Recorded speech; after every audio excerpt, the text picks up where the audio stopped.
Assalamualaikum warahmatullahi wabarakatuh. Perkenalkan, nama saya Jiantera Tokon Putri dengan NIM 123210054. Di sini saya akan memenuhi tugas UTS mata kuliah AI. Artificial Intelligence AI atau kecerdasan buatan adalah bidang ilmu komputer yang berfokus pada pengembangan sistem komputer yang mampu melakukan tugas-tugas yang biasanya membutuhkan kecerdasan manusia. AI bertujuan untuk meniru kemampuan berpikir, belajar, dan memecahkan masalah seperti yang dilakukan oleh manusia. Nah, mungkin cara kerja AI itu AI bekerja dengan menggunakan algoritma dan data. Algoritma adalah serangkaian instruksi yang menginginkan komputer untuk belajar dari data dan membuat keputusan. Data yang digunakan untuk melatih AI bisa berupa teks, gambar, suara, atau juga data lainnya. Contoh aplikasi AI saat ini, yang pertama itu ada asisten virtual. Cara kerjanya tuh mungkin asisten virtual itu menggunakan pemrosesan bahasa alami, natural language processing atau NLP, untuk memahami bahasa manusia dan merespon pertanyaan atau perintah. Nah, contoh aplikasinya tuh kayak Siri, Alexa, atau Google Assistant. Nah, yang kedua itu ada rekomendasi produk. Nah, mungkin cara kerjanya tuh yaitu platform merekomendasikan menggunakan machine learning untuk menganalisis riwayat aktivitas pengguna seperti film yang ditonton, terus musik yang didengarkan, atau produk yang dibeli. Nah, mungkin contoh aplikasinya tuh kayak Netflix, Spotify, atau Amazon. Yang ketiga itu ada deteksi penipuan. Mungkin cara kerjanya tuh sistem deteksi penipuan itu menggunakan machine learning untuk menganalisis pola transaksi dan perilaku pengguna.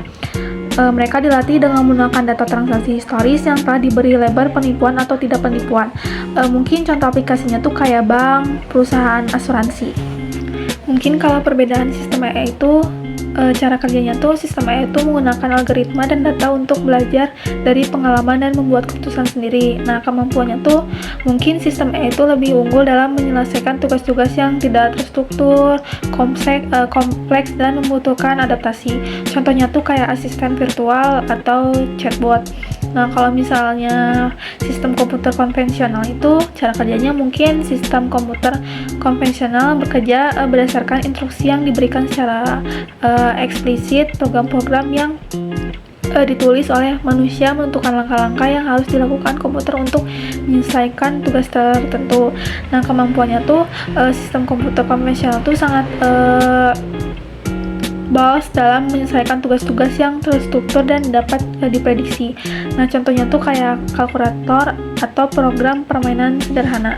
Pengertian intelligent agent adalah sebuah sistem agen pintar yang dirancang untuk bekerja secara otomatis pada setiap aplikasinya, dengan sensor yaitu menerima pesan dari lingkungan, kemudian memberikan respon atau tindakan sesuai dengan apa yang sudah diprogram oleh pembuat guna mempermudah tugas manusia. Nah, contohnya tuh ada media sosial, mobile banking, sama aplikasi berbelanja online. STEM adalah singkatan dari Sains, Teknologi, Engineering, Art, and Mathematics. Ini adalah pendekatan pembelajaran yang mengintegrasikan 5 disiplin ilmu tersebut untuk menciptakan pengalaman belajar yang holistik dan menarik bagi anak-anak. Science, contohnya mungkin eksperimen sederhana yang menggunakan bahan-bahan yang mudah ditemukan seperti air, pasir tanah, liat, atau balon. Kalau teknologi itu bermain dengan teknologi. Nah, contohnya tuh kayak mengenalkan si anak-anak tuh pada teknologi sederhana seperti komputer atau tablet. Engineering teknik yaitu membangun struktur. Mungkin contohnya tuh kayak menggunakan bahan-bahan seperti balok kayu, kardus, atau Lego. Kalau art seni itu seni rupa. Nah, mungkin contohnya tuh kayak menggambar, melukis, mewarnai, atau membuat patung. Dan yang terakhir itu ada matematika. Mungkin berhitung ya. Contohnya kayak menggunakan jari, terus benda atau alat peraga. Pemanfaatan AI dalam pembelajaran memiliki potensi besar untuk meningkatkan efektivitas dan efisiensi proses belajar mengajar.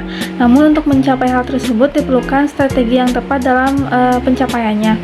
Mungkin yang pertama itu ada personalization atau penyesuaian materi AI dalam menganalisis data siswa seperti riwayat belajar, terus gaya belajar.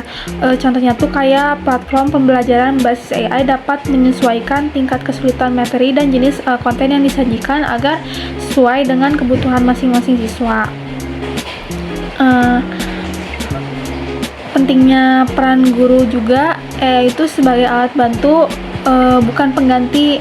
AI merupakan alat bantu yang dapat membantu guru dalam proses pembelajaran, bukan pengganti peran guru. Contohnya tuh, guru dapat menggunakan AI itu untuk menganalisis data siswa, terus memilih materi yang tepat. Contoh penerapan AI dalam pembelajaran tuh, yang pertama Duolingo. Nah, aplikasi pembelajaran bahasa yang menggunakan AI untuk memberikan pengamatan belajar yang dipersonalisasi. Nah, mungkin yang kedua ada Khan Academy. Nah, platform pembelajaran online yang menggunakan AI untuk memberikan rekomendasi materi pembelajaran dan memberikan umpan balik yang dipersonalisasi kepada siswa. Sekian dari saya, maaf bila banyak kekurangan. Wassalamualaikum warahmatullahi wabarakatuh.